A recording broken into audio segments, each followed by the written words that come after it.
Before we begin, I'd like to address the unfortunate weather event that affected some of our homes yesterday. Karen began, her voice carrying the practiced concern she perfected over years of HOA meetings. Rest assured, the association acted swiftly to minimize damage. "You mean you've acted swiftly to protect your home?" Tom Stevenson called out, his voice steady despite the dark circles under his eyes, while my 9-year-old daughter went without her breathing machine. Murmurs rippled through the crowd. Karen straightened her silk blouse and fixed Tom with a stern gaze. "Mr. Stevenson, we all make choices about emergency preparedness. The association has repeatedly recommended backup generators for families with medical needs." Emma Robinson stood up. "Karen, they couldn't afford one after you tripled their special assessment for the new community entrance that nobody wanted." Karen tapped her gavel. "The property value increase from our enhanced entrance benefits everyone." Now moving to today's agenda. "We're not moving anywhere until we discuss what happened," Tom interrupted, walking toward the front of the room. "I brought copies of the creek modification plans that were never properly submitted for environmental review." Karen's heart raced, but her face remained impassive. "Those modifications were approved by the board. A board consisting of you, your husband, and your best friend, Diane," Emma pointed out. "The bylaws require 5 members. Diane had to resign for personal reasons," Karen said smoothly, "and we haven't had time to hold elections for the vacant positions." Tom slapped the papers down on the table in front of Karen. "It's been 11 months, and you made 17 major decisions affecting our neighborhood during that time, including installing decorative barriers and a natural waterway without proper permits." Karen's eyes narrowed. "Are you implying something, Mr. Stevenson?" "I'm not implying anything. I'm stating facts. And here's another. I've filed a complaint with the County Environmental Commission." Tom's voice rose slightly. "They're sending someone out this afternoon to inspect the creek modifications." The room erupted in chatter. Karen banged her gavel repeatedly, her composure slipping. "This is completely inappropriate. The HOA has full authority to manage community aesthetics. Not when it violates county water management regulations," said a voice from the doorway. Everyone turned to see a woman in a county uniform standing there, clipboard in hand. "I'm Lucia Martinez from Environmental Services. I received multiple reports about unauthorized modifications to a protected waterway." Karen's face flushed. "This is a closed meeting. And this is an official investigation," Lucia replied calmly. "I'll need to see all documentation related to the creek barriers installed last month." Karen glanced at the folder on the table before her, the one containing the quotes she'd obtained privately without board approval from her brother-in-law's construction company, the same company that had charged the HOA 3 times the market rate. "Those documents are at my home office," she lied smoothly. "I'd be happy to provide them tomorrow." "That won't be necessary," said another voice. Diane Phillips, Karen's former friend and board member, walked in carrying a leather portfolio. "I kept copies of everything." Karen's perfectly manicured nails dug into her palms as she realized her carefully constructed neighborhood kingdom was beginning to crumble. Karen sat in her sunroom, blinds drawn against the curious eyes of neighbors who had taken to walking by her house with unusual frequency. 3 days had passed since the disastrous HOA meeting, and her phone hadn't stopped buzzing with messages she refused to read. The county's cease and desist order regarding the creek barriers lay on the table before her. Beside it was a notice of emergency board elections scheduled for the following week, elections she hadn't called and couldn't stop. "They can't do this," she muttered, pouring herself another glass of Chardonnay, though it was barely noon. "I've given everything to this neighborhood." Her husband, Robert, walked in, his expression grim. "The Johnsons just canceled our dinner plans for Saturday. 3rd cancellation this week." Karen waved dismissively. "They're all being ridiculous. Once this blows over—" "It's not blowing over, Karen," Robert interrupted, something he rarely dared to do. "I just got a call from Craig at the golf club. Apparently, there's talk of an audit." Karen's glass froze halfway to her lips. "An audit? Of what?" "The HOA books.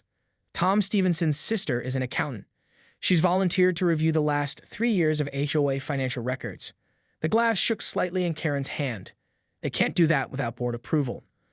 "Apparently, they can if they get enough signatures from homeowners. And they already have them." Robert loosened his tie, looking suddenly exhausted. "Karen, what exactly would they find if they start digging into those records?" Before she could answer, the doorbell rang. Robert went to answer it, returning moments later with Lucia Martinez from the county and another man in a suit. "Mrs. Wilkinson," Lucia began without preamble, "this is Nathan Reed from the district attorney's office. We need to discuss the contracts for the creek modifications." Karen felt the blood drain from her face. "I understand." "We've reviewed the documents Ms. Phillips provided," Nathan said, his voice professionally neutral. "There appear to be significant discrepancies between the approved expenses and the actual payments made to Westbrook Construction, a company owned by your brother-in-law." Robert looked at Karen, the color draining from his face. You told me the board approved those contracts. They did, Karen insisted, her voice rising. Diane and I both signed off. Under false pretenses, Lucia interjected. Ms. Phillips has provided a sworn statement that you represented the quotes as being the lowest submitted when, in fact, no other companies were invited to bid. Karen's mind raced. She needed allies, needed to regain control of the narrative. This is a neighborhood matter.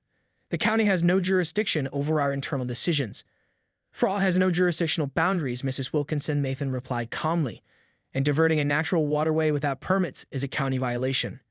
As they continued explaining the potential consequences, Karen's phone buzzed with a news alert. With trembling fingers, she opened it to find a local news headline. Exclusive. HOA president's rule leads to flooding, possible financial misconduct. Beneath it was a photo of Emma Robinson standing beside Tom Stevenson in front of the creek, pointing at the barriers. The caption read, Neighborhood Unites Against Tyrannical HOA Leadership. Karen's carefully constructed world wasn't just crumbling now, it was being broadcast on the 6 o'clock news. The emergency board election was 3 days away and Karen was running out of options.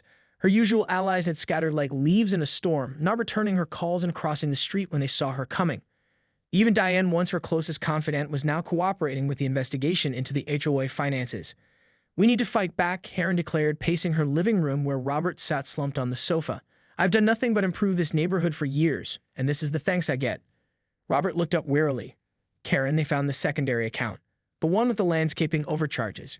She waved her hand dismissively. That money was going to be used for the new fountain at the entrance. It would have benefited everyone. It wasn't approved by the board. You can't just. Of course I can. Karen snapped. Do you think anything would ever get done around here if we followed every T as bylaw? Sometimes leadership means making executive decisions.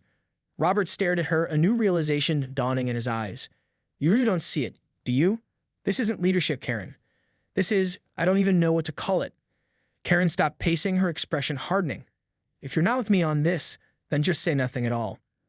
The doorbell rang and Karen composed herself, smoothing her designer dress before answering. Outside stood the last person she expected, Helen Morris, the 82-year-old widow who had lived in the neighborhood since it was built. Helen, Karen said, forcing warmth into her voice. What a pleasant surprise. Save it, dear, Helen replied, walking past Karen into the foyer without waiting for an invitation. I've come to give you some advice, and you'd be wise to listen. Karen bristled but maintained her smile. Helen might be elderly, but she was universally respected in the community and had more influence than anyone liked to admit. Of course. Would you like some tea? I'd like you to withdraw from the board election and resign as president, Helen said bluntly, leaning on her cane. Before you destroy what's left of your reputation in this neighborhood. Karen's smile vanished. I've dedicated years to Whispering Pines. The property values have increased 30% under my leadership. And at what cost? Helen asked. You've turned neighbors against each other. You've enforced rules selectively. You've forgotten what community means. I've protected our investments, Karen insisted. Do you think your home would be worth what it is without strict standards? Helen laughed, a surprisingly strong sound from her frail frame. My dear, I bought this house for $42,000 in 1973. Everything since has been Grady. The friendships I've made here, the community we built, that's priceless. And you've been systematically destroying it. Something in Helen's words penetrated Karen's defenses, but she quickly pushed the feeling aside. I appreciate your concern, but I have no intention of stepping down. In fact, I've been making calls. I have more support than you might think. Helen's eyes narrowed. Is that why you've been promising people exemptions from the new assessment if they vote for you? Another abuse of power to add to the list. Karen blanched. Who told you that? It doesn't matter. What matters is that you have a choice to make. Step down gracefully or be voted out spectacularly. Helen turned to leave and paused. Oh, and Karen? The Stevenson's daughter? She's my great-granddaughter. So this just became very personal for me. As the door closed behind Helen, Karen turned to find Robert watching her with a mixture of disappointment and resignation. I'll be staying at my brother's for a while, he said quietly, picking up a suitcase she hadn't noticed until now. I think we both need some space to figure out our next steps. Alone in her immaculate house, Karen sat down at her computer, but instead of drafting a resignation letter, she began typing an email to every homeowner.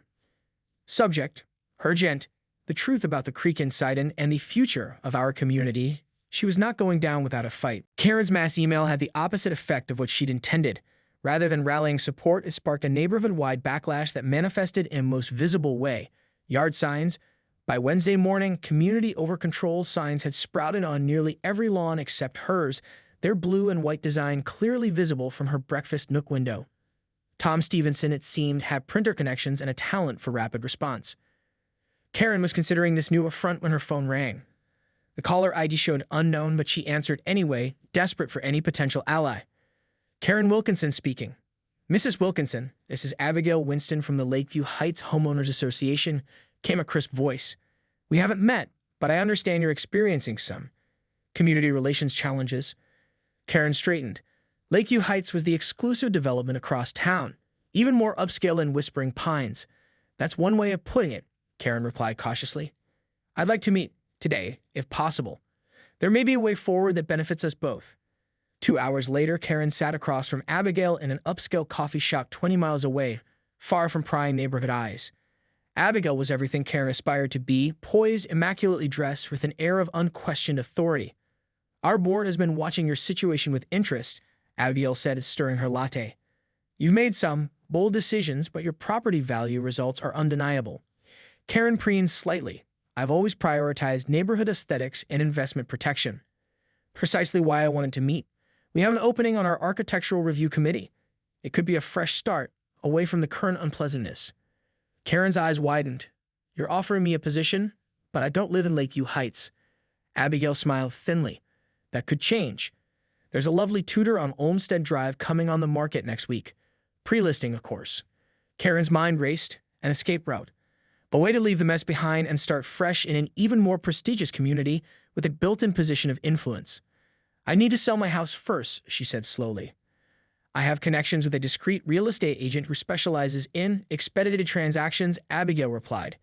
Though you might need to adjust your expectations on price, given the current situation. Karen winced but nodded. And what about the legal matters? Our association has a very effective legal team. They've helped board members navigate similar transitions in the past. Abigail slid a business card across the table. Call this attorney. Mention my name. As Karen drove home, her mind buzzed with possibilities. She could walk away from Whispering Pines from the investigations and accusations, start fresh among people who appreciated her vision. But as she turned onto her street, the sight of all those yard signs stirred something unexpected within her. These were her neighbors. This was her community. For all of her talk of property values, she had never considered that she might actually leave. Her phone buzzed with a text from Emma Robinson. Once a friend before HOA politics had driven them apart. Karen, please call me. It's not too late to fix this. Karen pulled into her driveway and sat there, engine idling, staring at the message. Then slowly she reached for her phone and typed a response she never thought she'd send. Absolutely not, Karen declared, crossing her arms as she sat at Emma Robinson's kitchen table. A public apology would be political suicide. Emma sighed, pouring more coffee into Karen's mug. It's not about politics anymore, Karen. It's about doing the right thing. 3 other neighbors sat around the table. Tom Stevenson, Helen Morris, and Michael Chang, the quiet engineer from down the street who had been meticulously documenting the environmental impact of the creek barriers. The county is talking about pressing charges, Tom said, his voice calmer than Karen expected given everything his family had endured.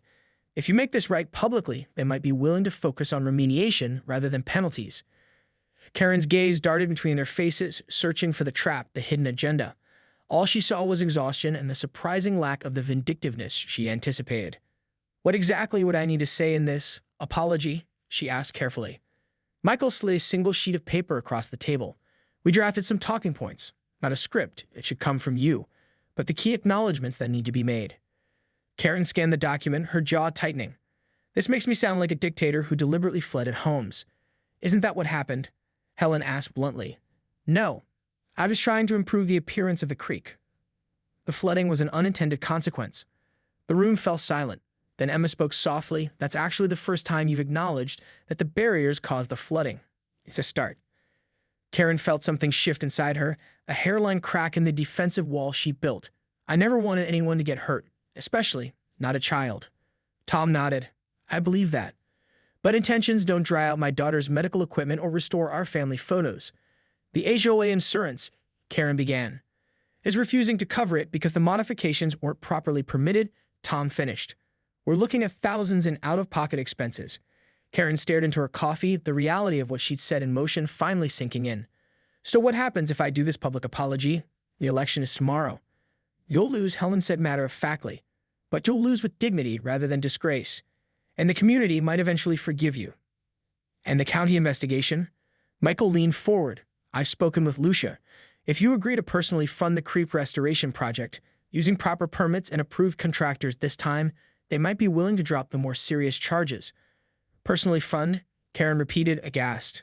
That would cost about $40,000, Michael confirmed, roughly the amount that was overpaid to your brother-in-law's company, plus remediation costs. The room spun slightly. Karen gripped her coffee mug to steady herself. I don't have that kind of money just sitting around. Emma and Tom exchanged glances. What about the fountain fund? Emma asked quietly. Karen's head snapped up. How do you know about that? Diane showed us the books, Tom replied. The $50,000 that was earmarked for landscape enhancements. A flush crept up Karen's neck.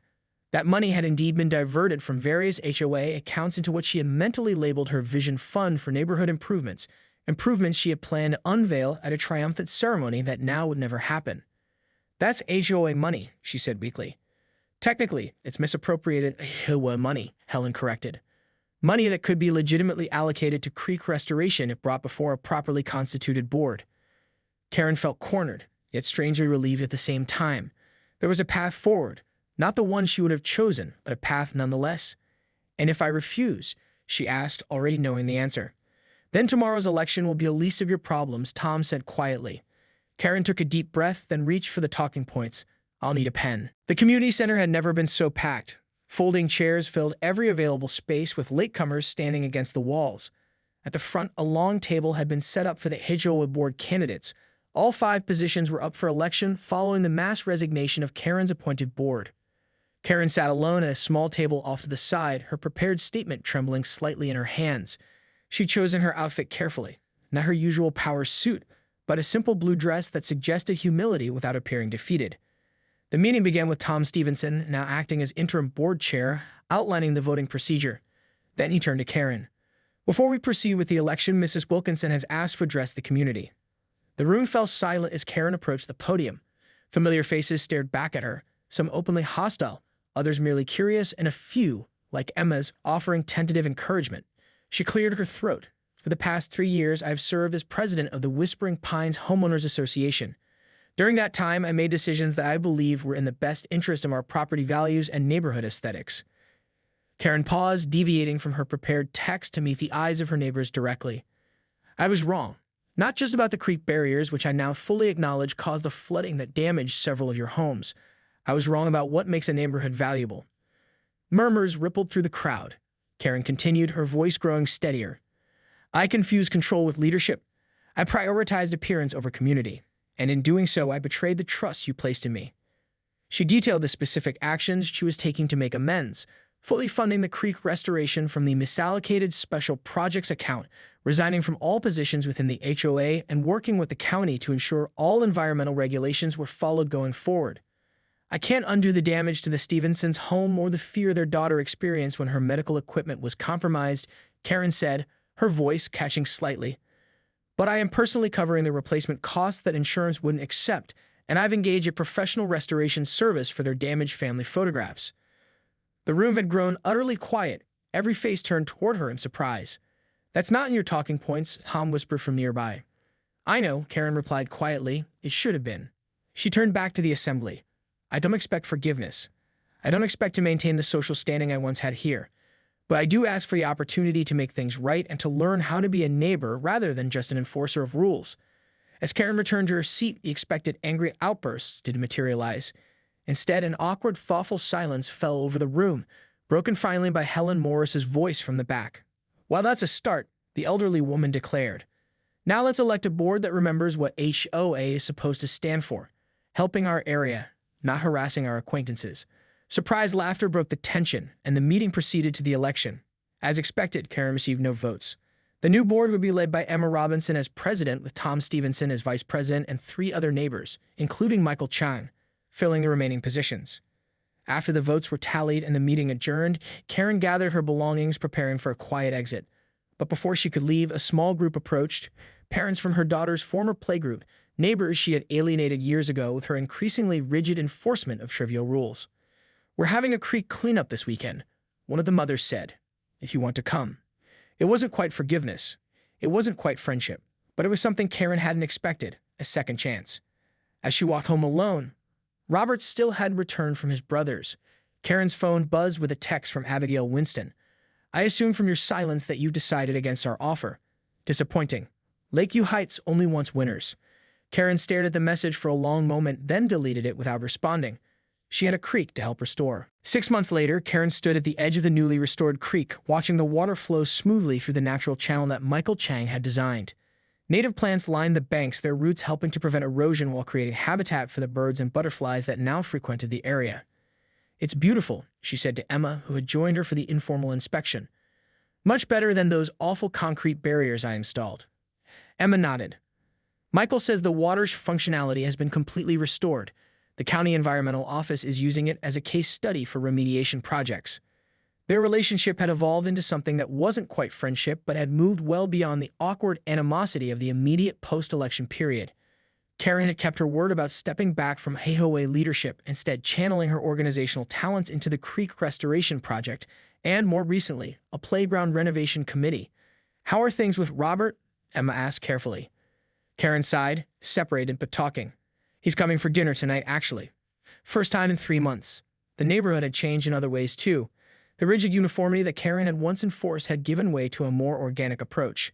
Some houses now sported colorful front doors or garden beds with native plants instead of the previously mandated boxwoods. Property values hadn't plummeted as she feared. In fact, they'd risen slightly, with real estate listings now highlighting the community center HOA and environmentally restored creek as selling points. "The Stevensons are moving," Emma mentioned, watching Karen's reaction carefully. Karen's heart sank. Despite her efforts to make amends, some wounds ran too deep. Because of what happened? "Actually, no. Tom got a promotion. They'll be relocating to Chicago next month." Emma paused. "They're having a going-away barbecue this weekend. They asked me to invite you." Karen blinked in surprise. "Really?" "Really. Their daughter Lily specifically requested it. She wants to show you her science project about water management." A lump formed in Karen's throat. "I'd like that." As they walked back toward their homes, Karen noticed Abigail Winston's sleek car parked in front of a house that had recently sold. The Lakeview Heights HOA president was speaking animatedly to the new owners, gesturing toward their newly installed basketball hoop with obvious disapproval. "Looks like Abigail found new targets," Emma observed. Karen nodded, recognizing the familiar pattern. "Should we warn them?" "Already did," Emma replied with a slight smile. "Invited them to join the playground committee, too. Nothing builds immunity that HOA power plays like actual community involvement." Karen laughed, surprised at how much she had changed, and how much further she still had to go. That evening, as she prepared dinner for Robert's visit, Karen found herself drafting a mental list of discussion topics. Not her usual agenda items about neighborhood improvement projects or property value strategies, but simpler things, where they might vacation next summer, whether they should try couples counseling, if he'd noticed the new birds by the creek. Outside her window, she could see her neighbors walking along the creek path, some with dogs, others with children, a few elderly residents moving more slowly but still enjoying the evening air. Karen had spent years viewing them as pieces on a chessboard to be manipulated for her vision of the perfect neighborhood. Now she was learning to see them simply as people sharing the same small corner of the world. Her doorbell rang, Robert arriving precisely on time as always. Karen took a deep breath and went to answer it, leaving behind the HOA rulebook that had once been her constant companion. It sat on a high shelf now, gathering dust, a relic of a person she no longer wanted to be. The creek flowed on, finding its natural path once more. And Karen, still learning, still attending, was finally beginning to do the same. But as she opened the door to greet her husband, she couldn't help noticing the moving truck pulling up across the street and the striking woman directing the movers with military precision. A woman who looked eerily familiar with the same determined set to her jaw that Karen used to see in her own mirror. The neighborhood's hard-won peace, it seemed, might soon face a new challenge. Karen Wilkinson stood in her living room, mouth agape, as muddy waters seeped under her pristine white French doors. Outside, through the floor-to-ceiling windows that had cost a small fortune to install, she could see the creek behind her home swelling beyond its banks, creeping toward her award-winning rose garden. "This is not happening," she hissed, frantically dialing the HOA emergency line, which she herself had established 3 years ago when she became president of the Whispering Pines Homeowners Association. "Get me Jackson. Now." 15 minutes later, as Karen paced her Italian marble floors in rain boots, Jackson Mercer, the HOA's maintenance supervisor, arrived looking appropriately terrified. "Fix this," she commanded, pointing toward the rising water. "That creek has never flooded in the 12 years I've lived here." Jackson shifted uncomfortably. "Well, Mrs. Wilkinson, actually it's because of the new drainage barriers you had installed last month. The ones you said would improve property values by making the creek look more controlled." Karen's perfectly penciled eyebrows shot up. "Are you blaming me for this flooding?" "No, ma'am, just explaining that the barriers have created a bottleneck effect. The Stevensons at the end of the cul-de-sac have it much worse. Their entire basement is." "I don't care about the Stevensons," Karen snapped. "They should have waterproofed their basement like the guidelines recommend." Jackson cleared his throat. "The thing is, Mrs. Wilkinson, those guidelines were only instituted after they bought their home, and the grandfather clause you yourself struck down last year would have protected them." Karen waved her hand dismissively. "Details. What matters now is my property. I want sandbags around my yard immediately. Use whatever crew you need. But the other homeowners are less important," Karen finished for him. "I'm the HOA president. My home is the showcase of this neighborhood. If my property values drop, everyone's due." As Jackson reluctantly departed to arrange the sandbags, Karen's phone buzzed with a text from her neighbor Emma Robinson. "Have you seen what's happening at the Stevensons? Their kids are trapped upstairs and emergency services can't get through because of those ridiculous gates you had installed." Karen deleted the message without responding. She had more pressing matters, like the water now lapping at her custom kitchen island. By evening, the rain had stopped, but the damage was done. Karen's first floor had suffered minimal water intrusion thanks to the rapid deployment of the neighborhood's entire emergency sandbags supply to her property. The Stevensons, however, had lost everything in their basement, including family photo albums and their daughter's medical equipment. When Karen arrived at the emergency HOA meeting, she called for the following morning. She was shocked to find the community center packed, not with concerned residents seeking her leadership, but with angry neighbors demanding answers. "This meeting will come to order," Karen announced, banging her gavel with authority. But for the first time in 3 years, no one quieted down at her command. And in the back of the room, Tom Stevenson stood up, holding a stack of papers and a determined expression that would soon turn Karen's carefully controlled world upside down.